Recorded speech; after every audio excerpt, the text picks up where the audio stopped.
নমস্কাৰ ষ্টুডিঅ'ত মই পৰিমিতা আৰু এই মুহূৰ্তত লৈ আহিছো এক বিশেষ খবৰ। শীঘ্ৰে মহানগৰবাসীয়ে লাভ কৰিব বিশুদ্ধ খোৱা পানী আৰু এমাহৰ ভিতৰত মহানগৰবাসীয়ে লাভ কৰিব এই বিশুদ্ধ খোৱা পানী। এইবাৰ এই মুহূৰ্তত এক গুৰুত্বপূৰ্ণ খবৰ লৈ আহিছো। শীঘ্ৰে মহানগৰবাসীয়ে লাভ কৰিব বিশুদ্ধ খোৱা পানী। এমাহৰ ভিতৰত মহানগৰবাসীয়ে লাভ কৰিব বিশুদ্ধ খোৱা পানী। আৰু সম্পূৰ্ণ হৈ উঠিছে জালুকবাৰীৰ পানী যোগান প্ৰকল্প। শুকুৰবাৰে এই প্ৰকল্প পৰিদৰ্শন কৰিলে মন্ত্ৰী সিদ্ধাৰ্থ ভট্টাচাৰ্যই। মালিগাঁও, পাণ্ডু, কামাখ্যা, ভৰলুমুখ আদি স্থানৰ ৰাইজে পাব বিশুদ্ধ খোৱা পানী। আৰু আনহাতে 2 মাহৰ ভিতৰত সম্পূৰ্ণ হৈ উঠিব আন এক পানী যোগান প্ৰকল্প। খাৰঘুলিৰ পানী যোগান প্ৰকল্প আৰু মাত্ৰ 2 মাহৰ ভিতৰত সম্পূৰ্ণ হৈ উঠিব, এই কথা জনালে মন্ত্ৰী সিদ্ধাৰ্থ ভট্টাচাৰ্যই। অন্যহাতে মূল্য বৃদ্ধি সন্দৰ্ভত মন্তব্য প্ৰকাশ কৰিছে মন্ত্ৰীগৰাকীয়ে, যে কৈছে বহিৰাজ্যৰ পৰা খাদ্য সামগ্ৰী আমদানি হোৱাৰ বাবেই মাজে সময়ে বৃদ্ধি পায় মূল্য। আৰু আনহাতে 2021ত পুনৰ বিজেপিয়ে চৰকাৰ গঠন কৰিব বুলি মন্তব্য প্ৰকাশ কৰিছে মন্ত্ৰীগৰাকীয়ে। আমি এই মুহূৰ্তত জনাই আছো এক গুৰুত্বপূৰ্ণ খবৰ। শীঘ্ৰে মহানগৰবাসীৰ এক সমস্যা দূৰ হ'ব। মহানগৰবাসীয়ে অতি শীঘ্ৰেই লাভ কৰিব বিশুদ্ধ খোৱা পানী। আৰু মাত্ৰ 1 মাহৰ ভিতৰত মহানগৰবাসীয়ে লাভ কৰিব বিশুদ্ধ খোৱা পানী। ইতিমধ্যে সম্পূৰ্ণ হৈ উঠিছে জালুকবাৰীৰ পানী যোগান প্ৰকল্প। আৰু এই প্ৰকল্প শুকুৰবাৰে অৰ্থাৎ আজি খন্তেক সময়ৰ আগতে পৰিদৰ্শন কৰিছে মন্ত্ৰী সিদ্ধাৰ্থ ভট্টাচাৰ্যই। মালিগাঁও, পাণ্ডু, কামাখ্যা, ভৰলুমুখ আদি স্থানৰ ৰাইজে পাব বিশুদ্ধ খোৱা পানী। অন্যহাতে আন এক ভাল খবৰ, যে 2 মাহৰ ভিতৰতে সম্পূৰ্ণ হৈ উঠিব আন এক পানী যোগান প্ৰকল্প। আৰু সেই প্ৰকল্প খাৰঘুলিত সম্পূৰ্ণ হৈ উঠিব, আৰু এই কথা জনাইছে মন্ত্ৰী সিদ্ধাৰ্থ ভট্টাচাৰ্যই। আনহাতে মূল্য বৃদ্ধি সন্দৰ্ভত এক গুৰুত্বপূৰ্ণ মন্তব্য প্ৰকাশ কৰিছে মন্ত্ৰীগৰাকীয়ে। তেওঁ কৈছে যে যিহেতু বহিৰাজ্যৰ পৰা খাদ্য সামগ্ৰীসমূহ আমদানি কৰিব লাগে আৰু তাৰ বাবে মাজে সময়ে বৃদ্ধি পায় সামগ্ৰীৰ মূল্য। আৰু আনহাতে অহা নিৰ্বাচন সন্দৰ্ভত, অনাগত বিধানসভা নিৰ্বাচন সন্দৰ্ভত এক গুৰুত্বপূৰ্ণ মন্তব্য কৰিছে, যে কৈছে 2021ত পুনৰ বিজেপিয়ে চৰকাৰ গঠন কৰিব বুলি মন্তব্য প্ৰকাশ কৰিছে মন্ত্ৰীগৰাকীয়ে। আমি আপোনালোকক দেখুৱাই আছো এই ভিজুৱেল।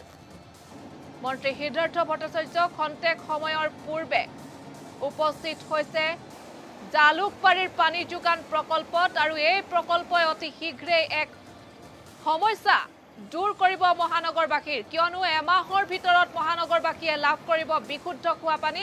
আৰু এই জালুকবাৰীৰ পানী যোগান প্ৰকল্প ইতিমধ্যে সম্পূৰ্ণ হৈ পৰিছে। আৰু শুকুৰবাৰে এই প্ৰকল্প পৰিদৰ্শন কৰিছে মন্ত্ৰী সিদ্ধাৰ্থ ভট্টাচাৰ্যই। মালিগাঁও, পাণ্ডু, কামাখ্যা, ভৰলুমুখ আদি স্থানৰ বাসিন্দাই পাব বিশুদ্ধ খোৱা পানী। আৰু আনহাতে আন এক ভাল খবৰ, আন এক পানী যোগান প্ৰকল্প 2 মাহৰ ভিতৰত সম্পূৰ্ণ হৈ উঠিব, খাৰঘুলিৰ পানী যোগান প্ৰকল্প। আৰু এই কথাও জনাইছে মন্ত্ৰী সিদ্ধাৰ্থ ভট্টাচাৰ্যই। আনহাতে মূল্য বৃদ্ধি সন্দৰ্ভত মন্তব্য প্ৰকাশ কৰিছে মন্ত্ৰীগৰাকীয়ে। তেওঁ কৈছে যে বহিৰাজ্যৰ পৰা খাদ্য সামগ্ৰী আমদানি হোৱাৰ হেতুকে মাজে সময়ে বৃদ্ধি পায় মূল্য। আনহাতে অনাগত বিধানসভা নিৰ্বাচন সন্দৰ্ভত তেওঁ জনাইছে যে 2021ত পুনৰ বিজেপিয়ে চৰকাৰ গঠন কৰিব। এই মুহূৰ্তত মন্ত্ৰীগৰাকীৰ মন্তব্য আহিছে, আমি মন্তব্যটো আগবঢ়াম। আমি এই মাহৰ শেষত মুখ্যমন্ত্ৰী ডাঙৰীয়াই যেতিয়াই আমাক সময় দিব পাৰে, আমি এই প্ৰকল্পটো আমাৰ সম্পূৰ্ণ হৈছে।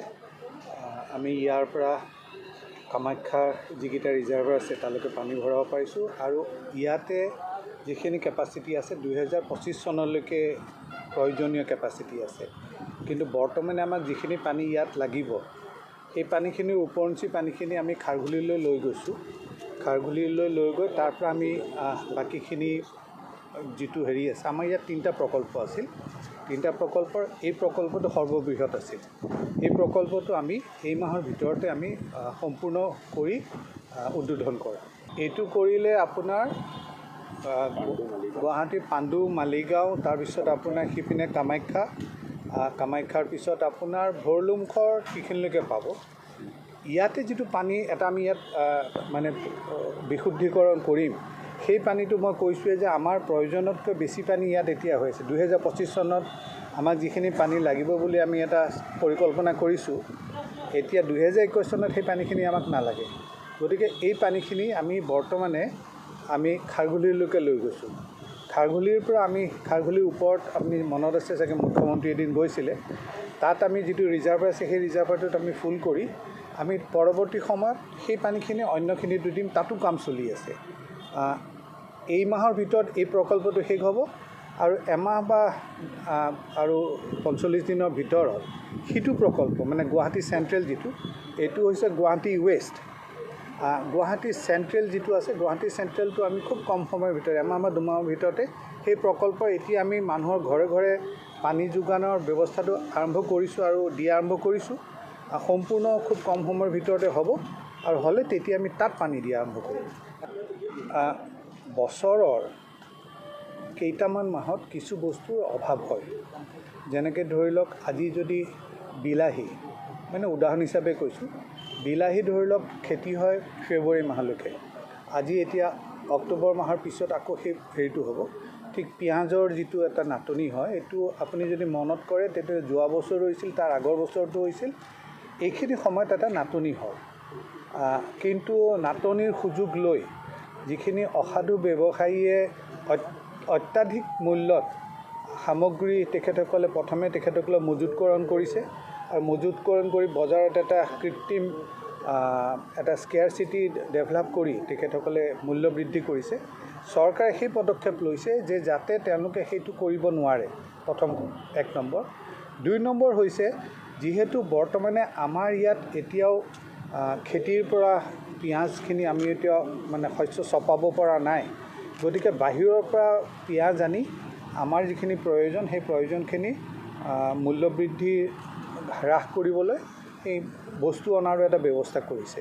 গতিকে এই দুটা ব্যৱস্থাৰ লগে লগে মই যিখিনি জানো, যোৱাকালিলৈকে বজাৰৰ যিটো মূল্য বৃদ্ধি আছিল সেইটো ৰৈ গৈছে আৰু আমি আশা কৰিছোঁ যে লাহে লাহে সেইটো আকৌ তললৈ আহিম, যিটো আমাৰ সাধাৰণতে গতানুগতিক দাম হয় সেই গতানুগতিক দামলৈ যাব। স্যাৰ এবাৰ